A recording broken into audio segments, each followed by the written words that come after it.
ಮಾಡಿದ ಬಳಿಕ ರೆಬೆಲ್ಸ್ ಮೊದಲ ಸಭೆಯನ್ನ ನಡೆಸಿದ್ರು. ಇವತ್ತು ಆ ರೆಬೆಲ್ಸ್ ಸಭೆಯ ಇನ್ಸೈಡ್ ಮಾಹಿತಿ ನಿಮ್ಮ ರಿಪಬ್ಲಿಕ್ ಕನ್ನಡದಲ್ಲಿ.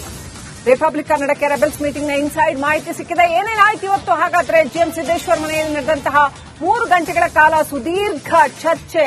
ಆ ಚರ್ಚೆಯಲ್ಲಿ ಏನು ನಡೆಯಿತು?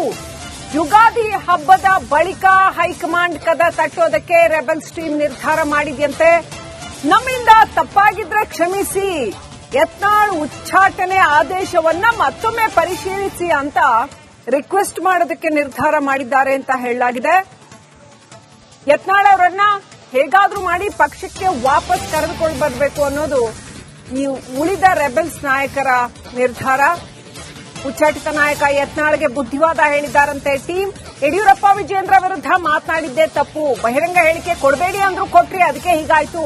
ಪ್ರತಿ ಬಾರಿಯೂ ನಮ್ಮ ಸಲಹೆ ಬಳಿಕ ಮಾತನಾಡಿದ್ದು ಅಂದ್ರೆ ಹೊರಗಡೆ ಹೋಗಿ ಮಾತನಾಡಿದ್ದು ತಪ್ಪು ಅಂತ ಈ ಉಳಿದಂತಹ ರೆಬೆಲ್ಸ್ ಟೀಮ್ ಮೆಂಬರ್ಸ್ ಹೇಳಿದಾರಂತೆ. ಹೈಕಮಾಂಡ್ ಸೂಚನೆ ಬಳಿಕ ಆಂತರಿಕ ವಿಚಾರವನ್ನ ಮಾತನಾಡಬಹುದಾಗಿತ್ತು.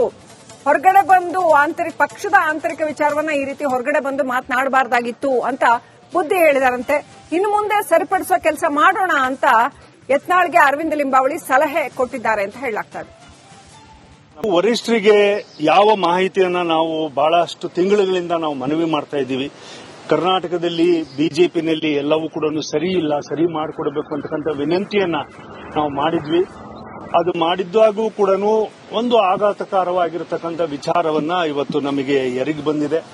ಅದನ್ನ ನಾವು ವರಿಷ್ಠರಲ್ಲಿ ನಾವು ಇವತ್ತಾಗಲೇ ಸನ್ಮಾನ್ಯ ನಮ್ಮ ರಮೇಶ್ ಜಾರಕಿಹೊಳಿ ಅವರು ಈಗಾಗಲೇ ಮನವಿ ಮಾಡ್ಕೊಂಡಿದ್ದಾರೆ. ನಾವು ಯಾವುದೇ ಕಾರಣಕ್ಕೂ ಕೂಡ ಬಿಜೆಪಿ ಪಕ್ಷವನ್ನ ತೊರಿತಕ್ಕಂಥ ಅಥವಾ ಹೊಸ ಪಕ್ಷಗಳನ್ನ ಮಾಡ್ತಕ್ಕಂಥ, ಹೊಸ ಯೋಚನೆಗಳನ್ನ ಮಾಡ್ತಕ್ಕಂಥ ಯಾವ ಉದ್ದೇಶಗಳು ಕೂಡ ಇಲ್ಲ, ಆ ತರ ಯೋಚನೆಗಳನ್ನು ಕೂಡ ಮಾಡಿಲ್ಲ. ಪಕ್ಷವನ್ನ ಪೂರ್ಣ ಪ್ರಮಾಣದಲ್ಲಿ ಸಂಘಟನೆ ಮಾಡಬೇಕು, ಆ ಪ್ರಮಾಣದಲ್ಲೇ ಮುಂದೆ ಹೋಗಬೇಕು. ಮುಂದಿನ 2028ರ ಅವಧಿನಲ್ಲಿ ಪೂರ್ಣ ಪ್ರಮಾಣದ ನಮ್ಮ ಬಿಜೆಪಿ ಪಕ್ಷವನ್ನ ಗೆಲ್ಸ್ಕೊಂಡ್ಬರ್ತಕ್ಕಂಥ ನಿಟ್ಟಿನಲ್ಲಿ ನಾವೆಲ್ಲರೂ ಸಂಘಟನೆ ಮಾಡಬೇಕಾಗಿರ್ತಕ್ಕಂಥ ವಿಚಾರದಲ್ಲೂ ಕೂಡ ನಾವು ಮುಂದುವರಿತಾ ಇದೀವಿ. ಇನ್ನಷ್ಟು ಅಪ್ಡೇಟ್ ಪಡ್ಕೊಳ್ಳೋಣ. ನಮ್ಮ ಪ್ರತಿನಿಧಿ ಚಂದ್ರಶೇಖರ್ ಲೈವ್ ಕನೆಕ್ಟ್ ಆಗಿದ್ದಾರೆ. Chandrashekhar, rebels team U turn ಹೊಡೆದಿದ್ಯಾ? ಯತ್ನಾಳ್ರನ್ನ ಉಳಿಸ್ಕೊಬೇಕು ಅಂತಂದ್ರೆ ಹೆಂಗ್ ಉಳಿಸ್ಕೋತಾರೆ? ನೆಕ್ಸ್ಟ್ ರೆಬೆಲ್ಸ್ ಪ್ಲಾನ್ ಏನು? ಇದು ರೆಬೆಲ್ಸ್ ಟೀಮ್ ಆಗೇ ಉಳಿಯುತ್ತಾ ಅಥವಾ ಪಕ್ಷದ ಮೇನ್ ಟೀಮ್ ಜೊತೆ ವಾಪಸ್ ಹೋಗ್ತಾರಾ? ಏನೆಲ್ಲ ಆಗ್ಬಹುದು?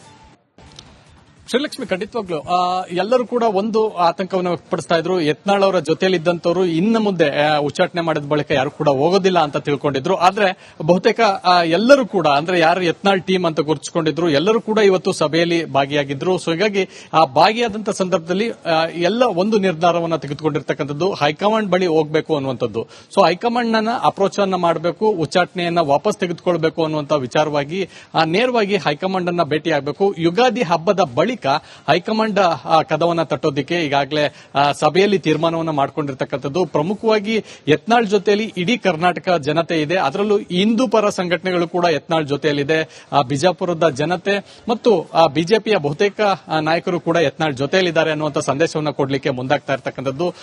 ಇವತ್ತು ಯತ್ನಾಳ್ ಅವರಿಗೆ ಒಂದಷ್ಟು ಬುದ್ಧಿವಾದವನ್ನು ಕೂಡ ಹೇಳುವಂತ ಕೆಲಸವನ್ನ ಈ ಒಂದು ಯತ್ನಾಳ್ ಟೀಮ್ ಮಾಡಿರ್ತಕ್ಕಂಥದ್ದು. ಪ್ರಮುಖವಾಗಿ ನೋಟಿಸ್ ಕೊಟ್ಟಂತ ಸಂದರ್ಭದಲ್ಲಿ ಇನ್ನು ಮುಂದೆ ನಾನು ಹೈಕಮಾಂಡ್ ಮಾತನ್ನ ಕೇಳ್ತೀನಿ, ಹೈಕಮಾಂಡ್ ಈಗಾಗಲೇ ನನಗೆ ಸೂಚನೆಯನ್ನು ಕೊಟ್ಟಿದೆ. ಸೊ ಯಾವುದೇ ರೀತಿಯಾದಂತಹ ಪಕ್ಷ ವಿರೋಧಿಯಾಗಿ ಹೇಳಿಕೆಯನ್ನು ಕೊಡೋದಿಲ್ಲ ಅನ್ನುವಂತ ಮಾತನ್ನ ಯತ್ನಾಳ್ ಅವರು ಹೇಳಿದ್ರು. ಆ ಬಳಿಕವೂ ನಿಯಮವನ್ನು ಉಲ್ಲಂಘಿಸಿದ್ರು. ನೀವು ನಿಮ್ಮ ಮಾತಿನಿಂದಲೇ ಈ ರೀತಿಯಾದಂತಹ ನೋಟಿಸ್ ಅನ್ನ ತೆಗೆದುಕೊಂಡಿದ್ದು ಕೂಡ ಹೌದು, ಜೊತೆಯಲ್ಲಿ ಉಚ್ಚಾಟನೆ ಆಗೋದಕ್ಕೂ ಕೂಡ ನೀವೇ ಕಾರಣ, ನಿಮ್ಮ ಮಾತಿಗೆ ಬ್ರೇಕ್ ಬೀಳಬೇಕು ಅನ್ನುವಂತ ಸಲಹೆಯನ್ನು ಕೂಡ ಕೊಟ್ಟಿರ್ತಕ್ಕಂಥದ್ದು ಪ್ರಮುಖ ವಿಚಾರ. Srilakshmi, thank you Chandrashekhar. ಡೀಟೇಲ್ಸ್ಗಾಗಿ ಮಾಡಿದ ಬಳಿಕ ರೆಬೆಲ್ಸ್ ಮೊದಲ ಸಭೆಯನ್ನ ನಡೆಸಿದ್ರು. ಇವತ್ತು ಆ ರೆಬೆಲ್ಸ್ ಸಭೆಯ ಇನ್ಸೈಡ್ ಮಾಹಿತಿ ನಿಮ್ಮ ರಿಪಬ್ಲಿಕ್ ಕನ್ನಡದಲ್ಲಿ. ರಿಪಬ್ಲಿಕ್ ಕನ್ನಡಕ್ಕೆ ರೆಬೆಲ್ಸ್ ಮೀಟಿಂಗ್ ನ ಇನ್ಸೈಡ್ ಮಾಹಿತಿ ಸಿಕ್ಕಿದೆ. ಏನೇನಾಯ್ತು ಇವತ್ತು ಹಾಗಾದ್ರೆ ಜಿಎಂ ಸಿದ್ದೇಶ್ವರ್ ಮನೆಯಲ್ಲಿ ನಡೆದಂತಹ 3 ಗಂಟೆಗಳ ಕಾಲ ಸುದೀರ್ಘ ಚರ್ಚೆ. ಆ ಚರ್ಚೆಯಲ್ಲಿ ಏನು ನಡೆಯಿತು? ಯುಗಾದಿ ಹಬ್ಬದ ಬಳಿಕ ಹೈಕಮಾಂಡ್ ಕದ ತಟ್ಟೋದಕ್ಕೆ ರೆಬೆಲ್ಸ್ ಟೀಮ್ ನಿರ್ಧಾರ ಮಾಡಿದ್ಯಂತೆ.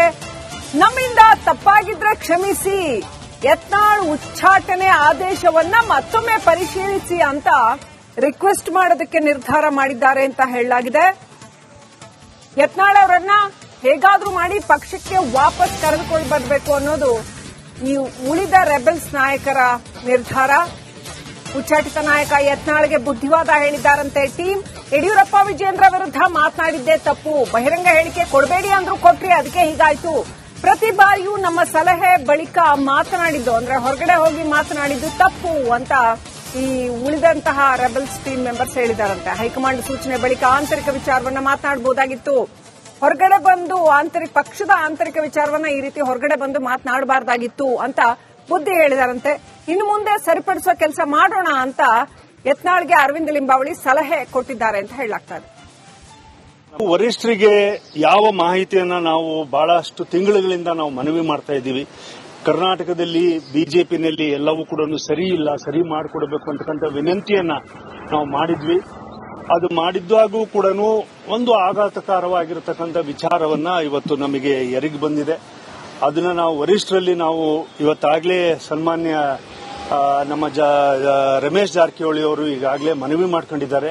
ನಾವು ಯಾವುದೇ ಕಾರಣಕ್ಕೂ ಕೂಡ ಬಿಜೆಪಿ ಪಕ್ಷವನ್ನ ತೊರಿತಕ್ಕಂಥ ಅಥವಾ ಹೊಸ ಪಕ್ಷಗಳನ್ನ ಮಾಡ್ತಕ್ಕಂಥ, ಹೊಸ ಯೋಚನೆಗಳನ್ನ ಮಾಡ್ತಕ್ಕಂಥ ಯಾವ ಉದ್ದೇಶಗಳು ಕೂಡ ಇಲ್ಲ, ಆ ತರ ಯೋಚನೆಗಳನ್ನು ಕೂಡ ಮಾಡಿಲ್ಲ. ಪಕ್ಷವನ್ನ ಪೂರ್ಣ ಪ್ರಮಾಣದಲ್ಲಿ ಸಂಘಟನೆ ಮಾಡಬೇಕು, ಆ ಪ್ರಮಾಣದಲ್ಲೇ ಮುಂದೆ ಹೋಗಬೇಕು. ಮುಂದಿನ 2028ರ ಅವಧಿನಲ್ಲಿ ಪೂರ್ಣ ಪ್ರಮಾಣದ ನಮ್ಮ ಬಿಜೆಪಿ ಪಕ್ಷವನ್ನ ಗೆಲ್ಸ್ಕೊಂಡ್ಬರ್ತಕ್ಕಂಥ ನಿಟ್ಟಿನಲ್ಲಿ ನಾವೆಲ್ಲರೂ ಸಂಘಟನೆ ಮಾಡಬೇಕಾಗಿರ್ತಕ್ಕಂಥ ವಿಚಾರದಲ್ಲೂ ಕೂಡ ನಾವು ಮುಂದುವರಿತಾ ಇದೀವಿ.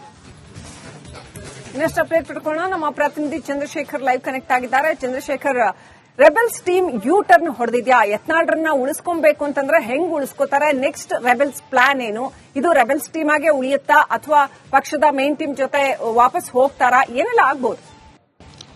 ಶ್ರೀಲಕ್ಷ್ಮಿ, ಖಂಡಿತವಾಗ್ಲು ಎಲ್ಲರೂ ಕೂಡ ಒಂದು ಆತಂಕವನ್ನು ವ್ಯಕ್ತಪಡಿಸ್ತಾ ಇದ್ರು. ಯತ್ನಾಳ್ ಅವರ ಜೊತೆಯಲ್ಲಿದ್ದಂತವರು ಇನ್ನು ಮುಂದೆ ಉಚ್ಚಾಟನೆ ಮಾಡಿದ ಬಳಿಕ ಯಾರು ಕೂಡ ಹೋಗೋದಿಲ್ಲ ಅಂತ ತಿಳ್ಕೊಂಡಿದ್ರು. ಆದ್ರೆ ಬಹುತೇಕ ಎಲ್ಲರೂ ಕೂಡ ಅಂದ್ರೆ ಯಾರು ಯತ್ನಾಳ್ ಟೀಮ್ ಅಂತ ಗುರುತಿಸಿಕೊಂಡಿದ್ರು ಎಲ್ಲರೂ ಕೂಡ ಇವತ್ತು ಸಭೆಯಲ್ಲಿ ಭಾಗಿಯಾಗಿದ್ರು. ಸೊ ಹೀಗಾಗಿ ಆ ಭಾಗಿಯಾದಂತ ಸಂದರ್ಭದಲ್ಲಿ ಎಲ್ಲ ಒಂದು ನಿರ್ಧಾರವನ್ನು ತೆಗೆದುಕೊಂಡಿರ್ತಕ್ಕಂಥದ್ದು ಹೈಕಮಾಂಡ್ ಬಳಿ ಹೋಗಬೇಕು ಅನ್ನುವಂಥದ್ದು. ಸೊ ಹೈಕಮಾಂಡ್ ನ ಅಪ್ರೋಚ್ ಅನ್ನ ಮಾಡಬೇಕು, ಉಚ್ಚಾಟನೆಯನ್ನ ವಾಪಸ್ ತೆಗೆದುಕೊಳ್ಬೇಕು ಅನ್ನುವಂತ ವಿಚಾರವಾಗಿ ನೇರವಾಗಿ ಹೈಕಮಾಂಡ್ ಅನ್ನ ಭೇಟಿಯಾಗಬೇಕು. ಯುಗಾದಿ ಹಬ್ಬದ ಬಳಿಕ ಹೈಕಮಾಂಡ್ ಕದವನ್ನ ತಟ್ಟೋದಕ್ಕೆ ಈಗಾಗಲೇ ಸಭೆಯಲ್ಲಿ ತೀರ್ಮಾನವನ್ನು ಮಾಡಿಕೊಂಡಿರ್ತಕ್ಕಂಥದ್ದು. ಪ್ರಮುಖವಾಗಿ ಯತ್ನಾಳ್ ಜೊತೆಯಲ್ಲಿ ಇಡೀ ಕರ್ನಾಟಕ ಜನತೆ ಇದೆ, ಅದರಲ್ಲೂ ಹಿಂದೂ ಪರ ಸಂಘಟನೆಗಳು ಕೂಡ ಯತ್ನಾಳ್ ಜೊತೆಯಲ್ಲಿದೆ. ಬಿಜಾಪುರದ ಜನತೆ ಮತ್ತು ಬಿಜೆಪಿಯ ಬಹುತೇಕ ನಾಯಕರು ಕೂಡ ಯತ್ನಾಳ್ ಜೊತೆಯಲ್ಲಿದ್ದಾರೆ ಅನ್ನುವಂಥ ಸಂದೇಶವನ್ನು ಕೊಡಲಿಕ್ಕೆ ಮುಂದಾಗ್ತಾ ಇರ್ತಕ್ಕಂಥದ್ದು. ಇವತ್ತು ಯತ್ನಾಳ್ ಅವರಿಗೆ ಒಂದಷ್ಟು ಬುದ್ಧಿವಾದವನ್ನು ಕೂಡ ಹೇಳುವಂತ ಕೆಲಸವನ್ನ ಈ ಒಂದು ಯತ್ನಾಳ್ ಟೀಮ್ ಮಾಡಿರ್ತಕ್ಕಂಥದ್ದು. ಪ್ರಮುಖವಾಗಿ ನೋಟಿಸ್ ಕೊಟ್ಟಂತ ಸಂದರ್ಭದಲ್ಲಿ ಇನ್ನು ಮುಂದೆ ನಾನು ಹೈಕಮಾಂಡ್ ಮಾತನ್ನ ಕೇಳ್ತೀನಿ, ಹೈಕಮಾಂಡ್ ಈಗಾಗಲೇ ನನಗೆ ಸೂಚನೆಯನ್ನು ಕೊಟ್ಟಿದೆ. ಸೊ ಯಾವುದೇ ರೀತಿಯಾದಂತಹ ಪಕ್ಷ ವಿರೋಧಿಯಾಗಿ ಹೇಳಿಕೆಯನ್ನು ಕೊಡೋದಿಲ್ಲ ಅನ್ನುವಂತ ಮಾತನ್ನ ಯತ್ನಾಳ್ ಅವರು ಹೇಳಿದ್ರು. ಆ ಬಳಿಕವೂ ನಿಯಮವನ್ನು ಉಲ್ಲಂಘಿಸಿದ್ರು. ನೀವು ನಿಮ್ಮ ಮಾತಿನಿಂದಲೇ ಈ ರೀತಿಯಾದಂತಹ ನೋಟಿಸ್ ಅನ್ನ ತೆಗೆದುಕೊಂಡಿದ್ದು ಕೂಡ ಹೌದು, ಜೊತೆಯಲ್ಲಿ ಉಚ್ಚಾಟನೆ ಆಗೋದಕ್ಕೂ ಕೂಡ ನೀವೇ ಕಾರಣ, ನಿಮ್ಮ ಮಾತಿಗೆ ಬ್ರೇಕ್ ಬೀಳಬೇಕು ಅನ್ನುವಂತ ಸಲಹೆಯನ್ನು ಕೂಡ ಕೊಟ್ಟಿರ್ತಕ್ಕಂಥದ್ದು ಪ್ರಮುಖ ವಿಚಾರ. Srilakshmi, thank you Chandrashekhar ಡೀಟೇಲ್ಸ್ಗಾಗಿ.